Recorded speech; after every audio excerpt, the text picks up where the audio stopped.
welcome to this live stream of today's public meeting brought to you by Downtown Gun Rapids, Inc. We will begin shortly. Please keep your sound on, and we'll see you soon.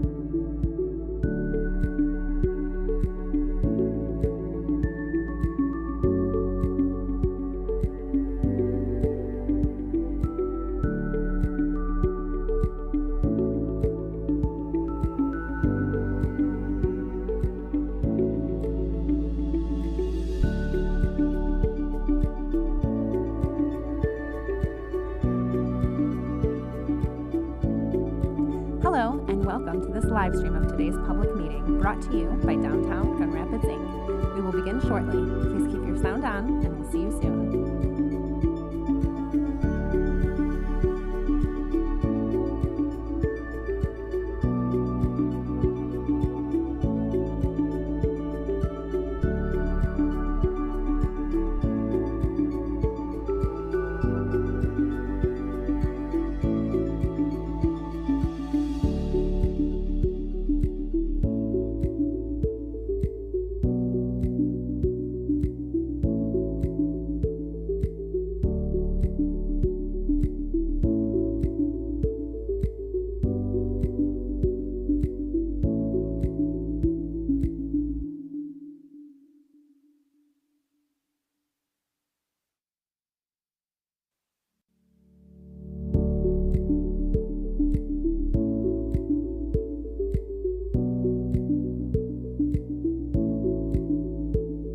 Hello, and welcome to this live stream of today's public meeting brought to you by Downtown Gun Rapids, Inc. We will begin shortly. Please keep your sound on, and we'll see you soon.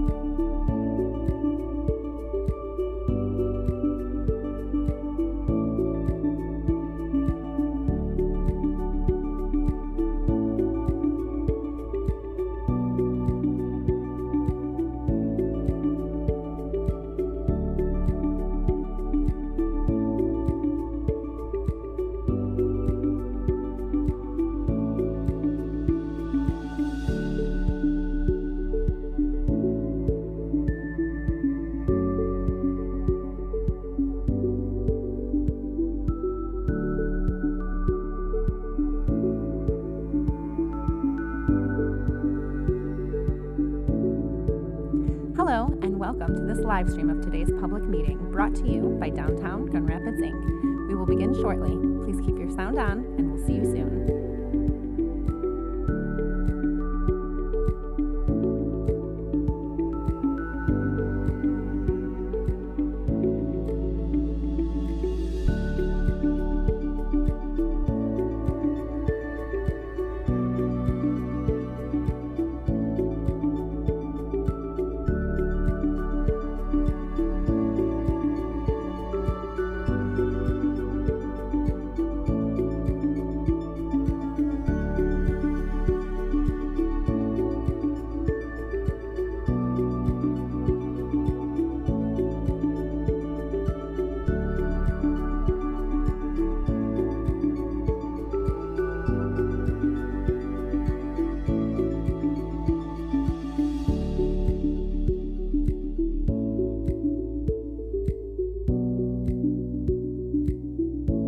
Hello, and welcome to this live stream of today's public meeting brought to you by Downtown Gun Rapids, Inc. We will begin shortly. Please keep your sound on, and we'll see you soon.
Okay, one. Is it live now? Okay. Hey, Emily. Good timing. I'm at Madison. There's a house that you have listed, or your team has listed right behind them. Yeah.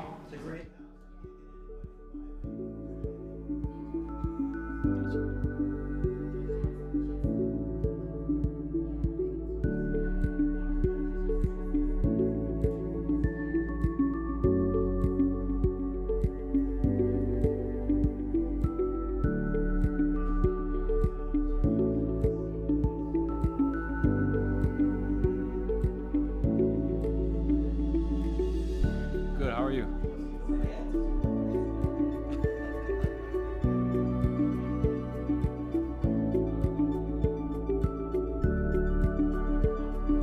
gonna go ahead and get started. I know there's a couple getting settled in, which is fine. Please feel free to get water and coffee. Bob is in Florida, so Bob is not going to be able to chair the meeting today. So you are stuck with me as your de facto chair for the day. No, sorry. I have the microphone, so I can. So we'll go ahead and get started. Thanks as always for being here. Happy New Year for those we haven't seen. We are called to order. The first action for you today is to requesting approval of the minutes from our last meeting in 2022. Did everyone get a chance to look at those, and are there any questions? Move it for approval. We got. Okay. Have move and approval. Call the question. All those in favor say aye. Aye. All right. Any opposed? All right. Off we go. Next up, we have financials through December 31, and I'll ask Tricia to present those.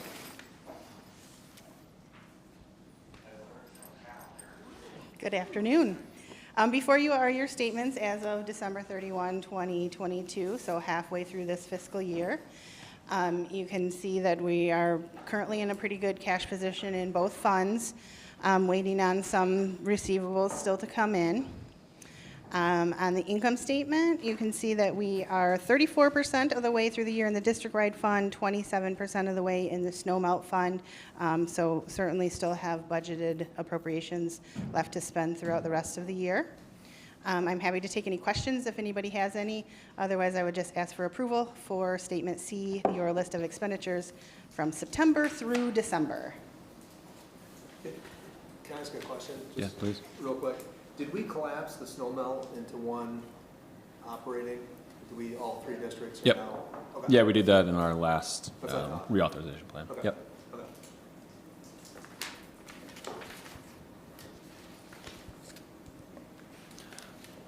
Any other questions? Seeing none, could I get a motion? Support. Motion and support. All those in favor say aye. Aye. Any opposed? All right. It carries. So done with our action items for the day, which is great. Thanks for that. And given it's our first meeting of the new year, just wanted to have some info presentations for you all as we move into new year. We'll have our reauthorization conversation here coming up shortly. But before that, wanted to invite Chief Winstrom here. I think it's your first time at the DID, so we're happy to have you here. Some members had requested an overview, so happy to have him join us. And then following his presentation, we'll have Rebecca from the ambassadors. So, Chief, the floor is yours. All right, thanks, Tim. Yeah. Does this actually work? It's on. It's for the online. Oh, okay. feed, I'll keep so, it then. yeah. Okay, so I won't bore you too much with PowerPoints, but since I brought them, I'll go through them. And as you can see, 2020 was a terrible year. That was the year of the George Floyd riots, and we saw nationally like record-setting homicides across the country. 22 homicide incidents with 23 victims is what we had last year. That's 23 too many. 3 of those specifically were in the downtown area. Our detectives are doing a phenomenal job. So you can see that the clearance rate nationally slipped to 49 according to the Wall Street Journal and the Police Executive Research Forum, but we're doing an excellent job on a couple of high-profile ones from last year. And even the lower profile ones, we're very close to solving. So the good news is that we are seeking justice for these victims. As you know, after the Patrick Lyoya killing on April 4th, we went through a lot of protests and a lot of public controversy, and what we've seen in other cities is a tendency of police officers to depolice and to kind of step back and act more as firemen, like respond when called slowly. That was my fear, especially being an outsider and not really knowing the police department well. Fortunately, as you can see from the number of illegally recovered guns, which well over one gun every single day, the officers were out there still doing their job, doing an excellent job.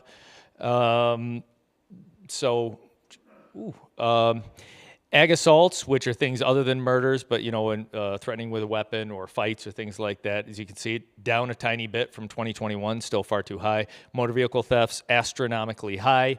If you weren't aware, the 2012 to 2021 production lines of Kias and Hyundais, for whatever reason, removed a safety feature on their ignition system, which brought it back to like 70s and 80s, where you used to be able to steal a vehicle with a flathead screwdriver. In this case, all you need is a flathead screwdriver and a USB plug, and it takes you about 90 seconds to steal any of those years of Hyundais and Kias. So they're getting stolen at a rate of 4 attempts or thefts every day over the summer. We're down to about 1, which is insane. And the really scary news is that then a lot of times they're used for other things like robberies. I know we've had recently a string of cannabis dispensaries that were burglarized. I think like 6 of them, and they were all burglarized by stolen vehicles. So they're used in other crimes. So I've had community discussions because most of these offenders are juveniles, and I'll get pushback of like, hey,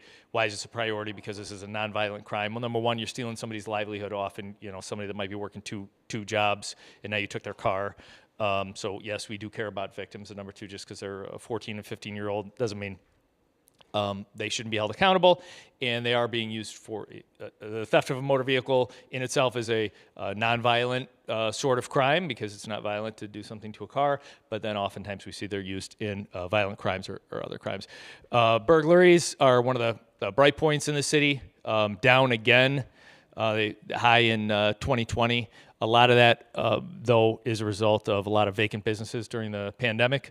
But as you can see, we've still improved overall, including residential and non-residential, even from 2021. This is just some talking points I was going to talk about public safety. This is how we have the city split up. And if you see the C, the kind of light blue in the middle, C1, C2, C3, those are our 3 downtown beats, which I'm going to mention in a little bit. But otherwise, we have 5 total service areas where the city is. And the stats just for the service areas, because a lot of times people are thinking crime is up on the north or crime is up in my neighborhood or whatever. I broke it down like this just so the public can see whether or not there actually was an increase in crime in their specific area. And if we're talking specifically of the downtown area, there were some real high-profile incidents.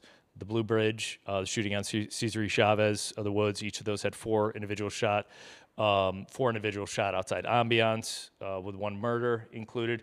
Even with all that, add all that up, other than those high-profile incidents, crime actually was down in the downtown area, aside from auto theft and burglary, just up one extra burglary there. But so again, in regards to that central service area, there's been a lot of calls for we aren't seeing enough police downtown. We've had issues with individuals, regardless of their housing status, with disruptive behavior or criminal behaviors, from urinating and defecating in public to aggravated batteries. We had an individual who was mentally unwell who hit 2 women with a piece of rebar pipe. And a lot of questions from the business community and the residents downtown. Why aren't there more police officers down here? We want to see the police officers. And one of the answers to that question is staffing is one of our challenges. We are short. I'll get more to that in a second.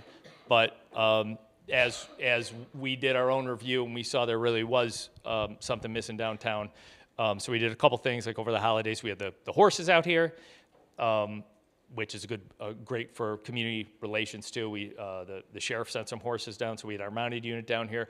But also, I have 16 officers assigned to my special response team, which does things like SWAT entries into homes and things like that. But it's a discretionary pool of resources that I can give any mission to, and the mission over the past few months has been focus on downtown. Let's get downtown back to normal, because post-pandemic, everybody moves out of downtown from the pandemic, businesses, et cetera, and it kind of got this feel of, oh, there's nobody watching. Like, there's nobody here. We kind of hold ourselves to less standards, whether it is small stuff like I can urinate in this alley and no one's going to do anything about it. Or I can, sleep on somebody's personal property. So what we did was we had a dedicated effort of these officers. Just over the month of December, they had 249 man-hours, which they spent downtown. And during that time, we're not trying to over-police, but we are trying to send the message that we expect people downtown to obey the law. So as you can see, we also had them stopping in businesses just to reconnect face-to-face, now that we take our masks off and just knock on the business doors and say, hey, we're your friendly neighborhood police officers. This is what we're doing. As you can see, they've been doing a lot of actual police enforcement work as well. I did mention staffing. We're hiring. If anybody's got anybody that has a heart for service and isn't looking to get rich but really wants to make a difference, please send them my way. The process is open. We're taking lateral applications too. We do have 9 recruits which are hitting the road on February 2nd. So with 274, 9 does make a difference. Every person helps, and then we're putting an academy in May, so we'll have another 10 recruits starting in May, but that'll be a few months till they hit the road then. But also we're doing lateral hires in real time. I met a guy yesterday who's a police officer from Baton Rouge, I think, who's going to come work for us. So anybody, all those opportunities we're looking to get. We have an incredible recruiting program. City Commission gave us $200,000 for this company which does branding and marketing and a lot of social media stuff, so we're excited about that. I'm very optimistic of things are. Oh, that's not mine.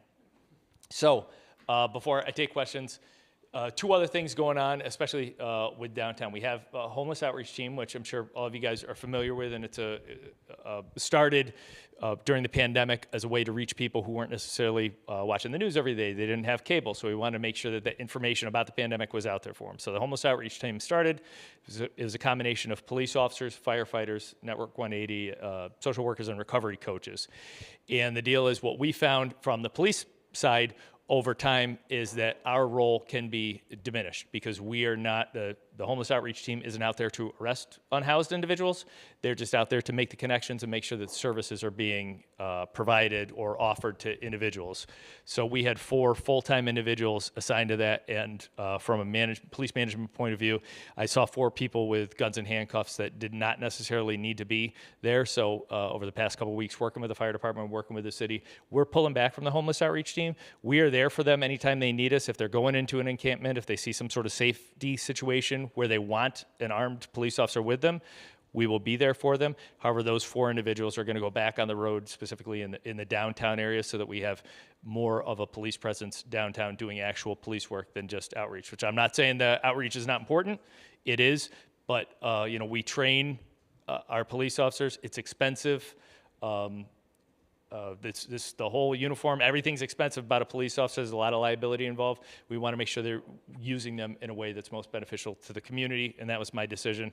One other thing that impacts downtown more than it does the other part of the city is we've recently doubled up our mobile crisis response, which again, partnership with Network 180. We have a sworn police officer in a police car partnered with a MSW from Network 180. And they respond to calls for service involving a mental health component, an individual mental health crisis, where not necessarily introducing a police officer into a regular, say, person threatening suicide call would be a positive thing. They now have that dual response where sometimes a social worker can make a better impact, but if there's an element of safety in it, we still send that team with a police officer. And what we've seen is it's a force multiplier because 3 o'clock in the morning when you call 911, or when you're thinking, I have a loved one that's in a mental health crisis, you're going to have a hard time finding a social worker to come out. So everybody always calls 911. We are always the people that go out to these calls of individuals with mental health crisis. So to be able to go out with a social worker, the officers love it. We've seen a lot of diversions of things that used to end up usually in a use of force incident. Now ends up in a trip to the hospital or a trip to the doctor's office or a trip to pick up medication even. So we started with 1 as a trial, 1 police officer, 1 social worker. It's now double, and we'd like to even see it more, but I think it's a good use of resources. It's working out well. I'm happy to take any questions if anybody's got anything. Sorry for talking about so quickly. Josh. Yeah. First of all, I didn't want to share it with you, but I have received quite a bit of positive feedback from the added presence downtown since you made that change. But I know that the staffing issues will continue to be a strain, but we appreciate your efforts and that of your team. Thank you. On the outreach you were just talking about, when you divert someone, is probably not the police department, is Network 180 tracking that person's outcomes? Like, is there a way to say, maybe you don't know, maybe I actually am planning to ask them soon, I think we have a meeting set, but it's that individual that might have had to use of force before but is being diverted. Are we able to say, okay, this individual is going from A, B to C to D, and their outcome is better now? Because I think it reinforces that tool that you now have, but also if they're not getting that tracked, would that help the rest of the system provide better outcomes to those individuals? And so the police officer obviously has the direct access to all the law enforcement databases, which you have to be a sworn officer to have access to in the car. It's kind of facing this way. They ride with their own laptop. They keep their own real-time records of everything. So when I'm a police officer and I go to a scene, Eric went from call that is in mental health crisis or whatever, I can see, was he arrested before? Does he have a rap sheet? Is he wanted for something? In the same time, Network 180 is not only can access all the health records, but keeps a record of everything that she's doing. So I know that data exists. I don't know how easy it would be to get with HIPAA and everything, but I know they'll. I know there's a whole issue between public safety not having access to that. Yeah. So that's what's So I need awesome to ask about being them in the what car they're with them. doing Yeah. with the information. Yeah, so I know that data exists. Yeah, and we have kind of like a hybrid, there's an acronym for it, a high utilizer of resources, something, where we are, what is it? Oh, okay. I'll go with that. If you come up with a new acronym, I will promise to use it. Where we were tracking before all this, kind of like people that we were responding to 911 calls for mental health crises, so we could proactively reach out to Network 180, but we didn't keep those in-depth records like they help. So I bet that, and it would probably be in their best interest for them to do some sort of analysis of that data and provide that. Yeah, but we could see, they report to me like on a monthly basis, like we've done X amount of diversions. They keep track with the police officers of these are how many people they got to the hospital, got to a doctor's office, or got like pharmacy renewal. A lot of time they'll go and they'll be like, have you taken your pills today? And they'll be like, nope, because I haven't picked them up. And they'll go, work that out with them. That's great, thank you. Yeah, thank you. Sir? It's not their responsibility, but as the ambassador program impacted. Oh, absolutely. They're fantastic. Not just because they're in the room with me, but I love them. So, kind of what I said about COVID, the impact of COVID, when a lot of businesses were shut down, people weren't going to the office, people weren't going out to restaurants, staying in hotels and stuff. The city kind of like, when there's not people there, around watching, people feel more comfortable having antisocial behavior. They're out there, very visible.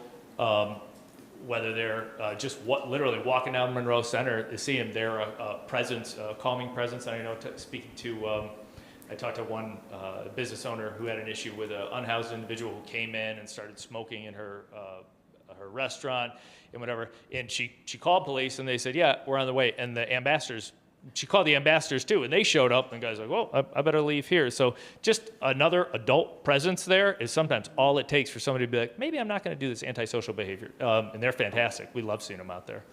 Yeah.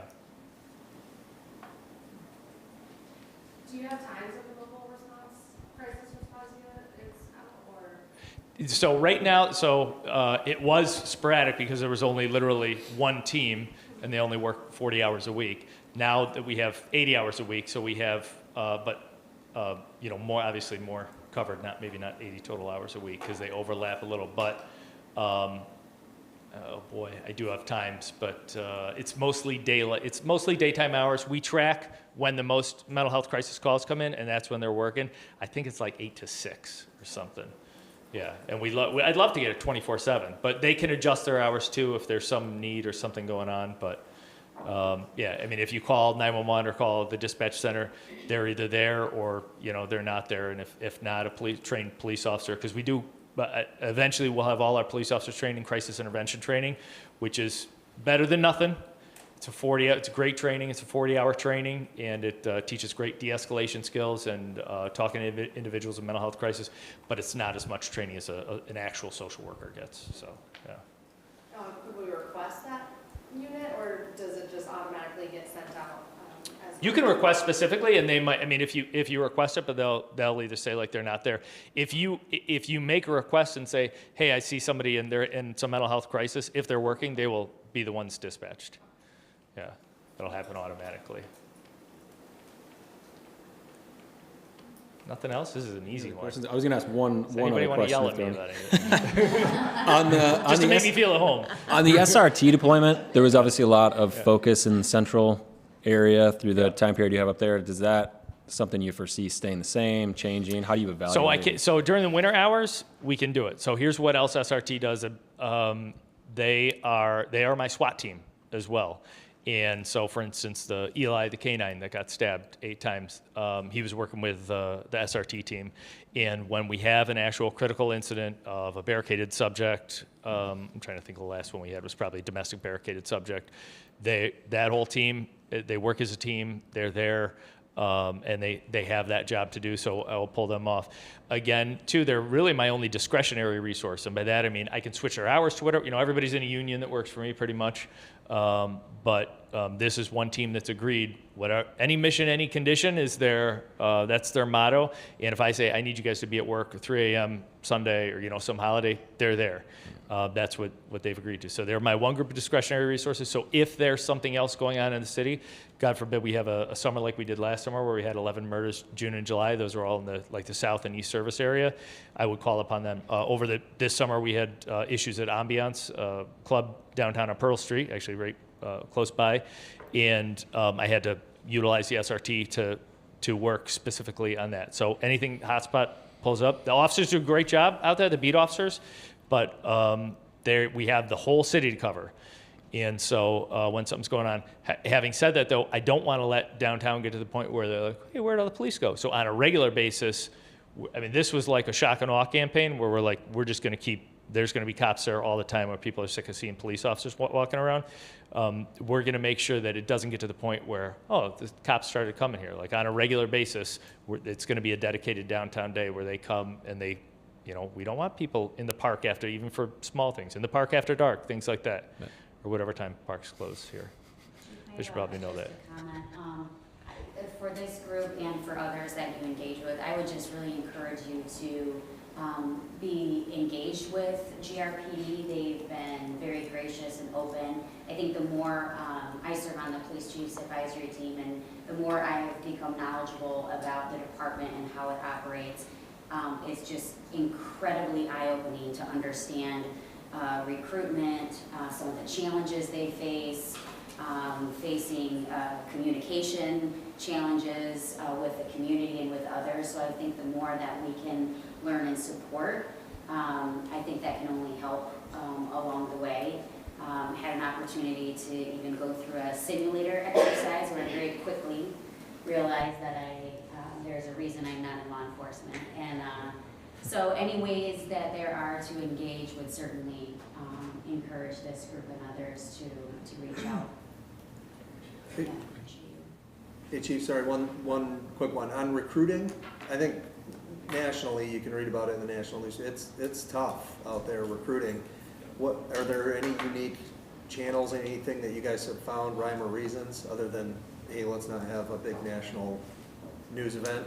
Well, like how to get over, I mean, I know the problem being really, if you were, so I became a police officer in 2000, and I have seen times where, post 9/11, like police officers are heroes, you can't walk down the street without people being like, thank you, whatever. Over the past 4 years, probably since the Michael Brown incident in Ferguson, like if you've been a cop for like 5 years or less, you have never seen a period where police, like it's trendy to be anti-police. I think we're coming out of that, but because of that, you were in high school when Ferguson happened, and then you saw, George Floyd, and then if you're from this area, then you see the Patrick Lyoya incident, you've seen like all this negative, and you're like, wow, the job market's pretty good. I can get a job a lot of places. Like, do I really want to work in an industry where, especially in the city of Grand Rapids now, it's like, do I want to work here where maybe the public doesn't like me? Nobody wants to work for, a boss that doesn't like them, and the city is our boss, and if it feels like the city turns its back on the police department. So that's like my biggest challenge is recruiting and retention, and what that looks like in real life is me talking to like the mayor and the commissioners and other city leadership and being like, there's no, Like I've had somebody in the city tell me like that, oh, this commissioner's too pro-police or this, and I'm like, everybody's pro-police. Like, you never talk about somebody being too pro-fire department, you know? Everybody's got to be pro-police. You got to be pro-good police. You can't, you don't have to defend bad behavior, but everybody's got to be pro-police. We're moving past that, and there's been too many examples of Minneapolis being the clearest one. Like Minneapolis went full defund the police and full anti-police, and they went from 48 murders in 2019 to 96 murders in 2020, and they haven't looked back since. It's murder city. So there is a real important need for policing, and anybody says there isn't is either a politician or lying to you. So, thank you. That's it for me. I'm glad I came. Yeah, so that's my biggest job, is to get the message out, to make, when I was onboarding for this, like as part of the interview process, one of the questions, I don't know if it was from the public or from one of the roundtable panels that I had to get through to get hired here, was what are you going to do about recruiting? And usually the answers are like, oh, we're going to social media and job fairs. We have trips planned for historically black colleges and universities. We got trips going to the military, which I actually got pushed back on because it's like, we don't want a militarized police department. Military is much more diverse than my police department or the city of Grand Rapids. It's also the right age group. It's also the right physical abilities. It's also people that aren't looking to get rich. They have a heart for service. So it's like just natural. But anyway, the true answer is, you want to make the police department a good place to work. Like, that's it. Like, with anybody, like, how do we recruit people? Well, why would I want to work there? It's got to be a great place to work. So that's my challenge, is to let people know it is a great place to work, it is a great job, and to get the leaders in the city to really support us and to let that support be seen, because it's tough. Again, following Patrick Luoia, I don't think any of our elected officials want to be like, I love the Grand Rapids Police Department. You don't want to get canceled. You don't want to get public pushback at city commission meeting or anything like that. So I understand that. But at some point in time, our success is all tied together, and we need that support to get the very basic. It's not 20 years ago or even 10 years ago, if we had 10 vacancies in the Grand Rapids Police Department, we'd have 1,000 applicants. Now we have 10 vacancies, and we get about 250 applicants, and right off the bat, you can look and say 125 absolutely not qualified or just could never make it. So there's not people banging on our doors, and you can go to Kentwood, Wyoming, the sheriff's department work, no offense to them, they're all great, but they're working half as hard. We go call to call to call here. We see very traumatic and very difficult stuff, do nonstop. We have a spotlight on us in the media with the politicians and everything, so the pressure's on us. So when you're looking at it like, I really want to be a police officer, I can make the same money working next door to Grand Rapids, not have that same pressure, work half as hard. Like, maybe I'll do that instead. So it's my biggest challenge, but I'm optimistic we'll get there. And if you know anybody, send them my way. Yep. All right. Any other questions? All right. Thanks, Chief. Thanks, Tim. Appreciate it. Yeah. Thanks, Appreciate guys. your time. Appreciate it.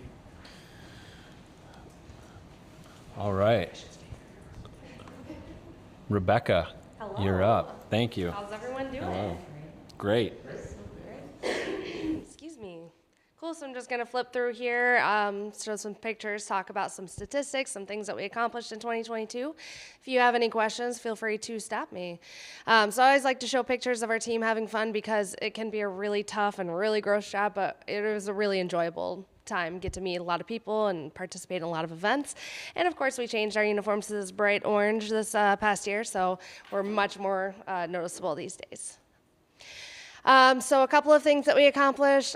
We pressure washed 87 blocks this past year, and a lot of that was underneath the overpasses because of the pigeons and whatnot. So we spent a lot more time under, excuse me, the overpasses this year than we did in the past. So our infrastructure statistic is anytime we change a trash can, if we deploy a new trash can, if we repair a trash can, that kind of stuff. So that's what that 18,000 is there.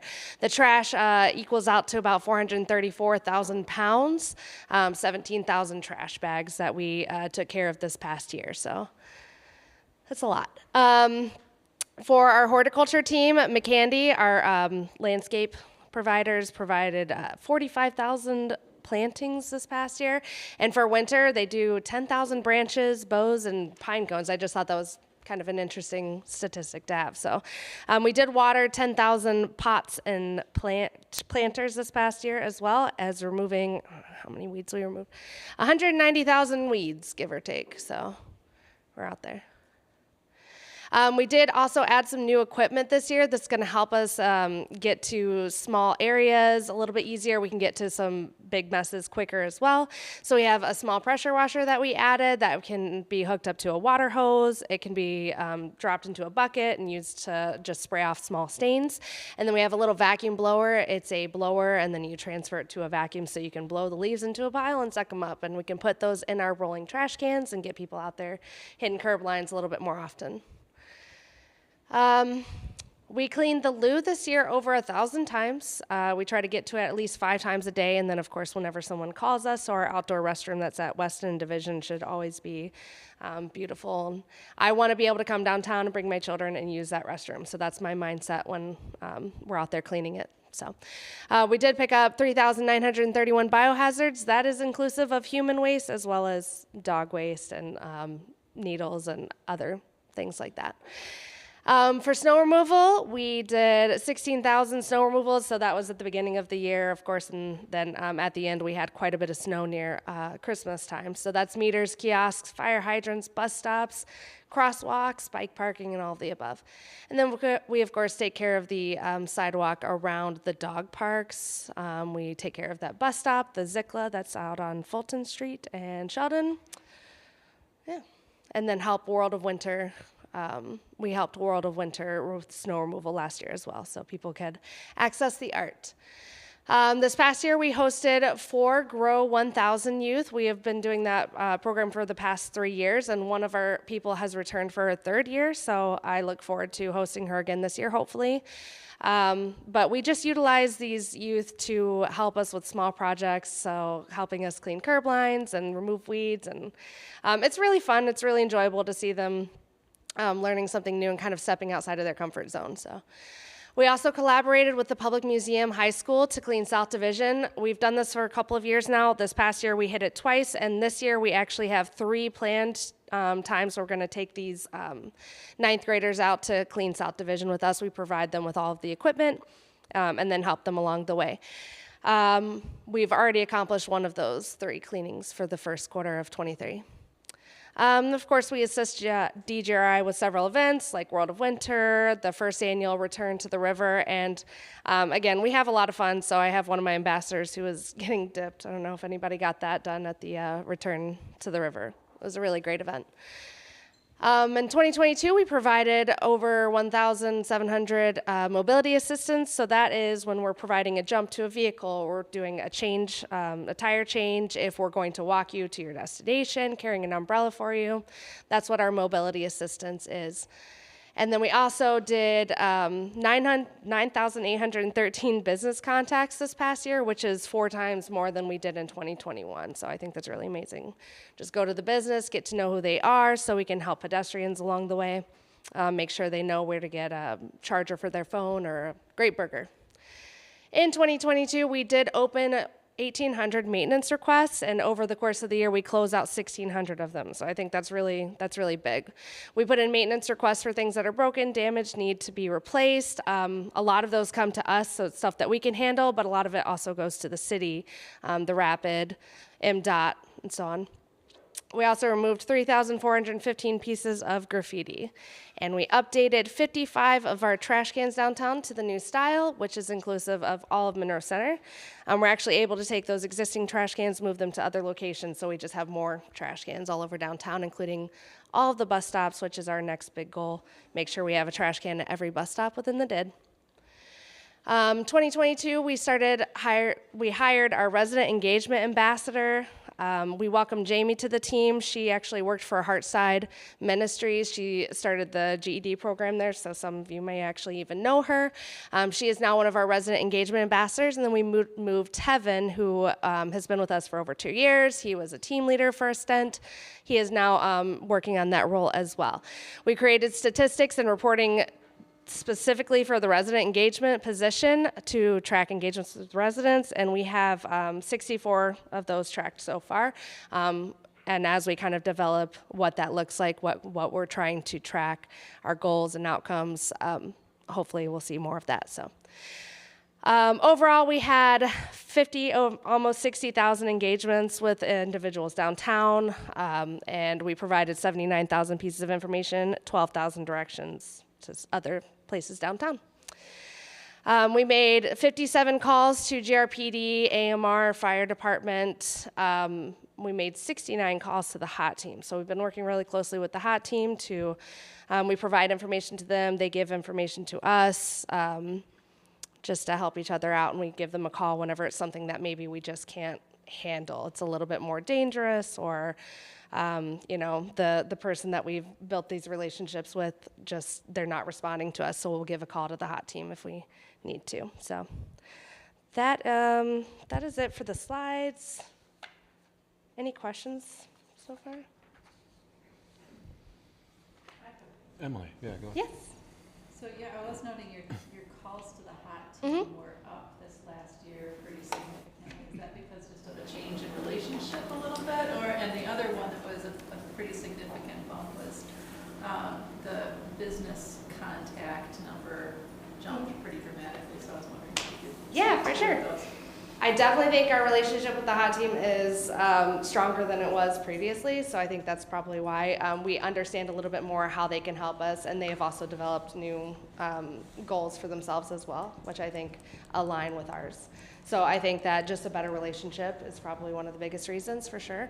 For our business contacts, I'm going to attribute to the fact that we have more hospitality ambassadors than we did the prior year. We really struggled with our hiring in 2022, and then near the end of it, we actually were able to meet our goals for hiring. So I think that's one of the factors, and we just have people that are really gung-ho about interacting with businesses. So I've made a push for it a little bit more this last year too. Thanks. Yeah, thank you. We have a question. Yes. How do you gauge panhandling? Seems to be a hot topic downtown, but is it Yeah. just literally an observation of somebody? Most of the times it is an observation. Our team does their best to engage and say, are you looking for something? Can we help you find food, or what have you? But a lot of the people that we interact with, we know who they are, they know who we are, so a lot of it is just an observation, but we do our best to help people however we can. Okay. Thank you. Jen Schaub from our Dwelling Place has reached out and suggesting there's some opportunities maybe for some continuing training of downtown employees, and I'm suspecting it relates to just being better responsive to things like that on the streets and around their businesses. Are you involved with that training or connected with We them? have definitely done training with organizations in the Heart Side before. We've gone through Be Nice for mental health awareness and first aid training. I think mental health first aid training. Yes. So we've done that in the past. Nothing as of recently, but I'm always interested in more and better training for our team. So, yeah. Any other questions? All right. I think that's all I've got then. Great. Thanks, Rebecca. Thank you. Appreciate it. All right, and now Melvin. So we're gonna just spend a little bit of time talking through the fiscal year 24 reauthorization period. It's that time of year again, and just want to set the table for some conversations we'll be having over the next few weeks, and hoping to bring a draft plan to you all at our next meeting in February. So this is really just a conversation starter. I want to hear any feedback that you all have so we can incorporate that going forward. And I'm going to turn it over to Melvin. Hi, everybody. I think reauthorization is kind of like the holidays. You know it's coming, but it still sneaks up on you anyway. So I just want to cover a couple things on the slides that I have here. So some of us around the table might be a little new or probably have forgotten, and that's okay. So this is just a quick review of the key changes we made at our last reauthorization for fiscal year 2023. So the first is that non-profit organization assessments, we made those non-voluntary and retained a reduced assessment of 60%. So their assessment is reduced to 60%. We estimated this added about $43,000 worth of revenue to the DID, which was additive. We included residents for the first time in the assessment. So we had assessed about $120 flat rate per residential property. This generated a little over $74,000 in new revenue, and we matched those funds with a $50,000 grant. General assessment, we increased that by 5%. It was primarily to cover the costs of raising the ambassador wages. So the ambassador wages were pretty stagnant at that point and had kind of fallen, and was one of the things that we identified as being a factor in the difficulty that Rebecca was experiencing hiring. So we did some analysis on wages and came up with a better wage and worked with Block by Block, who was a good partner for us in that regard, to raise the wages. And then for the Sonoma assessment, we reduced that by $10,000 to align better with actual operational costs that were both projected within the Geotech 5-year plan and what we had sort of seen on the ground. And then the other thing, which is kind of washed out, is just a quick reminder of the timeline that we're on. So right now, as Tim mentioned, we're kind of targeting our February board meeting to have a finalized draft plan and budget to recommend to the City Commission. If that happens, it will begin the process for us to take this through City Commission approval, noticing, and all of those things that we have to do to get this approved and notified to the stakeholders and kind of move that forward. Included in your packet were sort of two documents. The first that I'm going to talk about is the reauthorization plan. So sort of what we've been talking about at the reauth committee, and I believe at even the last DID board meeting, was sort of the idea that we didn't want to take on too much change this year. Last year was a big year, including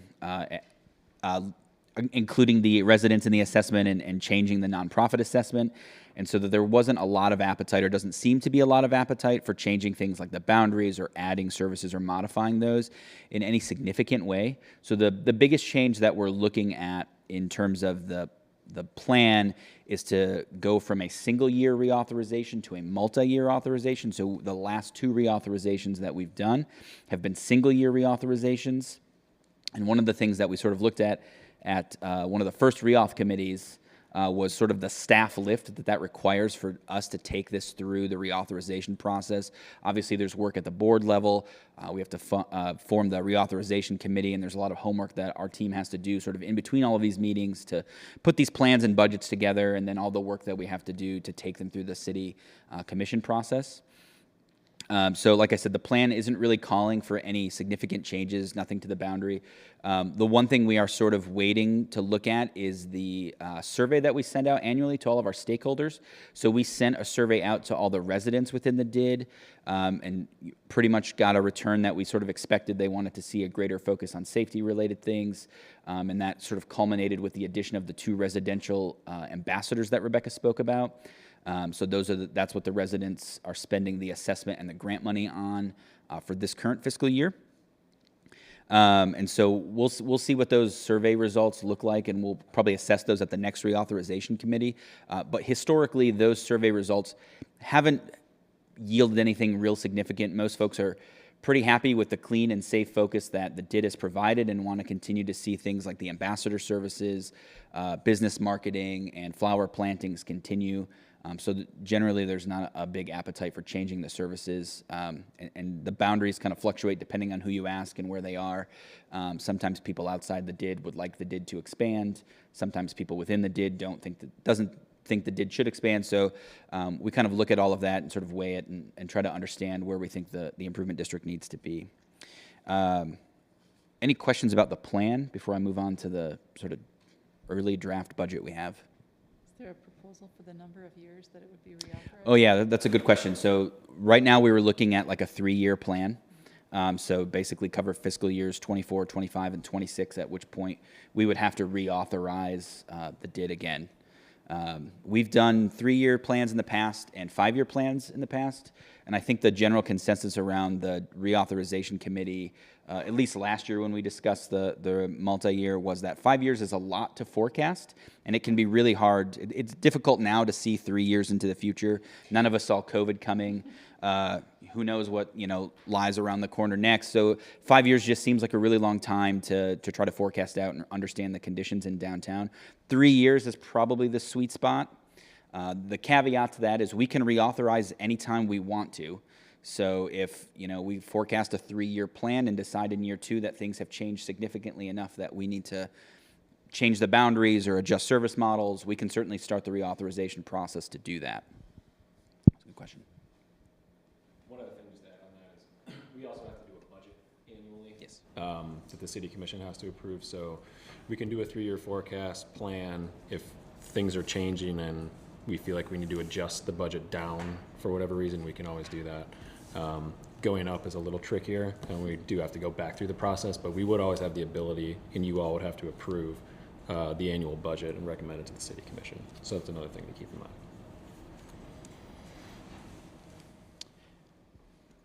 And then the other document that was included was just my first crack at a draft budget for the improvement district. So 2024 FY is a little more known than some of the factors in 2025 and 26.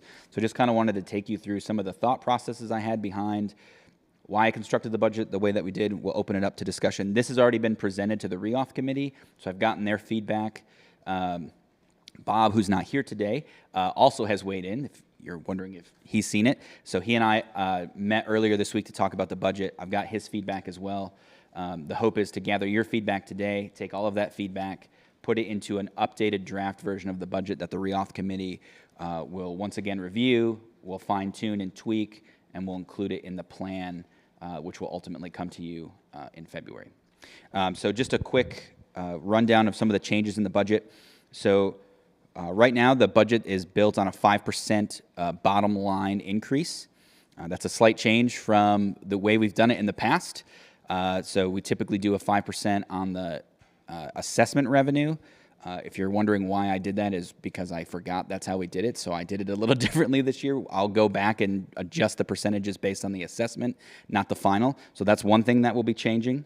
The biggest increase we saw line item wise is, and don't blame Tricia, so I know she left, which is maybe good. We have 30% increase in city fees for managing things like the budgets and the fiscal reports. And I believe some of those fees also cover the work that the assessor's office does for us as too. And I think they're on like a 2-year cycle that they assess those to understand what they should be charging us and make adjustments based on that. The snowmelt assessment we've left as flat. It does look like it goes up, but that's only because we are counting the snowmelt interest revenue differently than we have in the past. Traditionally, it's not been reflected on the revenue side of our budget. Trish and I discussed that and decided we should reflect that. We should know how much we're pulling in terms of interest that we're anticipating. So that will be a new line item on the financial reports that you guys get, is the snowmelt investment dollars. So we've included that in the budget as well. So the total operations goes up to 187 projected for next fiscal year, just because we have the snowmelt interest coming in at a little over 17,000. But if you look, the actual assessment has been kept flat at about 170,000. We don't really think it needs to be increased based on the plan that Geotech has provided us, the forecast, and just sort of, again, our operational experience. We think 170 is kind of the sweet spot for where it needs to be. We've had some big repairs this year, but they're all kind of in line with what we've expected. It's just equipment that's breaking down that needs to be repaired. We don't really anticipate going over the 170,000. The other big change is the uncollected revenue. So it's listed there as 163,000. That was a forecast based on previous percentages. I got the did roll. The actual number is closer to about 168,000 that will uncollect, so another $5,000 that we'll have to shave out of the budget. The maintenance grant, you'll notice, goes from 100,000 to 50,000. That's because the first year that it was reflected in our budget was actually 2 years worth of the grant. So that revenue is not really decreasing, it's just sort of balancing out. And then on the resident assessment piece, you'll notice that it goes up by $120 in 2024. That's because the did roll reflects an additional unit has come online. And then in the 25 and 26, you'll notice that it goes up. We are forecasting the completion of the condo units in the Sky Tower at Studio Park. So those are built into the budget, and we'll be able to adjust those numbers once we know when those are actually complete. The other thing I just want to mention is that in the budget, we sort of forecasted a 5% initial jump. That's primarily to cover the costs of services and goods that are going up for everybody, including us. And then for the next 2 years, we're holding it steady at a 3% increase. I feel like I've talked a whole lot, so let's open it up for questions. Is there a way to tie our budget increases to something other than just a number that we're picking now? I know the goal is to get away from annual reauthorizations because it takes a lot of time. Could we do like a CPI, or does it have to be like We could do that. So we actually had Puma, they were a consultant that we had, came in a couple of years ago and did some work for us. We actually had them analyze our current methodology for assessing the improvement district property, and they kind of gave us some recommendations on how to change that. The biggest challenge with that is we've been using this formula for about 20 years, and sort of switching it to something else may cause some huge fluctuations. So property owners that are paying a lot now may suddenly not pay a lot. Property owners that aren't paying a lot now may suddenly have to pay a lot. So their recommendation was to actually not change it due to the fact that it may be really disruptive to our revenue. Yeah, maybe I didn't ask the question. Sure. Right. So I'm not talking about how we get to the assessment. You're talking about the increase? Yeah, the 3%, we've got a budgeted 3% increase. Could we just circle that and say that the budget will increase by the CPI? And then that gives a little flexibility, or do they have to have like a hard budget with numbers that we've agreed to? You know what I mean? Because I'm trying to get away from, trying to build some flexibility. Because Tim said, hey, if we, in a given year, if we need to decrease the budget, that's probably okay. A little easier than increasing it. If we keep pace with CPI, I think some people would agree that that's probably a decent indicator of what costs should be. It might work, and I'll let Jessica chime in as well. I think the thing with all of this is we always have to tie it to benefit. Yeah. So we have to demonstrate that the assessment is directly correlated to the benefit that's being received. So if we can make the case that CPI is a good measure for that, maybe that works, but Jessica? Yeah, and there's also just a notice element to it because there's so much due process built into special assessment roles. So at the time of confirmation, you have to be able to tell the people being assessed, have to be able to predict exactly what it's going to cost them. And so that's another tricky thing. So using interest rates, we might be able to do that. We're looking at that, but that's a good thought. Trying to find some flexibility so we're not having to readdress and do a reauthorization in a year that we weren't anticipating doing a reauthorization. Just there's a burden. There's an overhead we'll look burden. at it for sure. I like the way you think, Mike.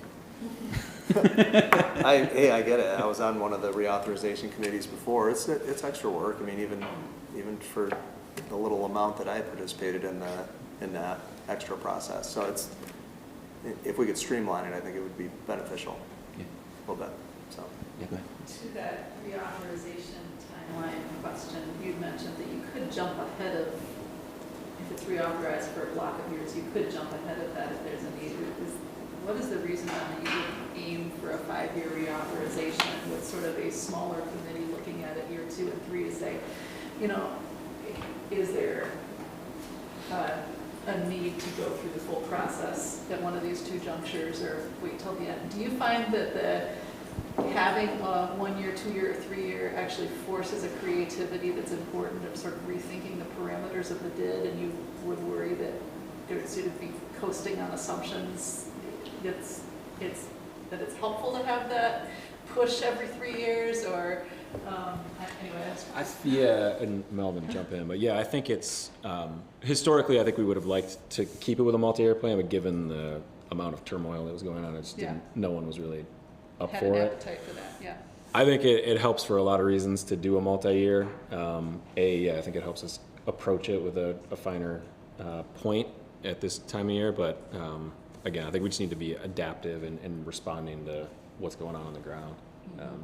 And Melvin, I don't know if you have any. I would echo all of those sentiments that, I think 1 year just was what we needed at the time just because of the turmoil and the uncertainty, and the reauthorization committee, and I think historically the board has had some reluctance to 5-year just because once you start getting past year 3, it's really difficult to understand like what's going to happen in downtown and how is the landscape going to change. The other piece of that is how buildings, when we add a new building to the landscape, If we don't account for it in the budget, it sort of dilutes the overall assessment, which is why I don't typically recommend we go under 3% year to year, because we did the study and we find that we lose about 3% of revenue if we hold the assessment flat. So I think that's the challenge, is like we just don't want to. If we think after year 3 we're going to probably have to reauth anyway, it may just make sense to just sort of shorten the reauth period to 3 years. But hey, I'm all for not reauthing for 5 years. That sounds good too.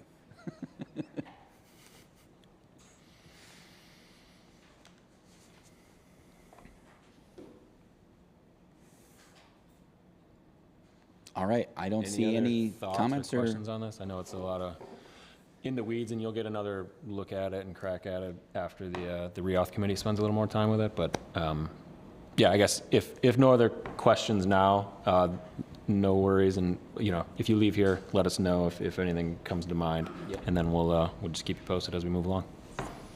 Thanks, everybody. Good. Thanks, Melvin. I'm up next with a quick report. I want to stick to our clock, so we got about 4 minutes before 3 p.m. So just wanted to offer a few updates for you all. First and foremost, we have 2 new members that have joined our board. Neither of them are here, but they will be at the next meeting. So we have Elliot Talon, who works at Lambert Edwards. He's also a downtown resident, will be joining the board. And then Stacy Beeler, formerly of Meyer, now with GVSU, is also joining the board, and she'll be taking Pat Waring's seat. So 2 new members that should both be at the meeting in February, and we'll be doing some orientation with them in the weeks ahead. So we look forward to welcoming them. And then big push for us right now, I think you all would imagine, is the World of Winter. So a lot of events still going on with that. If you've missed anything, fear not, there's a lot more happening. This week, importantly, the giant gnomes are going to be arriving at Anabawan Park. So make sure you get out and go see them. They all have their own names and personalities, so we're excited to have them as part of the program. In addition, there's some events this weekend. So we have the Beatbox DJ pop-up at the Bob, Fire and Ice at Rosa Park Circles on Saturday. And then also on Saturday, there's a Ghost Town interactive music experience that'll be happening in and around Monroe Center. So a lot happening. Go to worldofwinter.com to see what's coming, and we hope to see you around for those events and activities. Otherwise, make sure you take a look at the DID Vitals report that's included in your packet. A lot of good information. Marion and our communications team, along with Melvin, helped pull all that together to track what's new and what's going on, including some new businesses that have opened up, as well as our foot traffic. I'd refer you to that to see any specific data points you want to check out. And then otherwise, I'm happy to take any other questions to get you out of here by 3. Yeah? Since the police officer chief spoke, we're having a from February 21st, and all proceeds go towards the police foundation. So if anyone is interested in doing a 5K where you eat 3 Poochkies, and try not to throw up, and then everything is free. Word Street Market donates the donuts. Gazelle is the second spot for downtown location, so you'll be able to eat donuts there. And then afterwards, we have an after party at Jolly Pumpkin. So it should be pretty good if anyone's interested.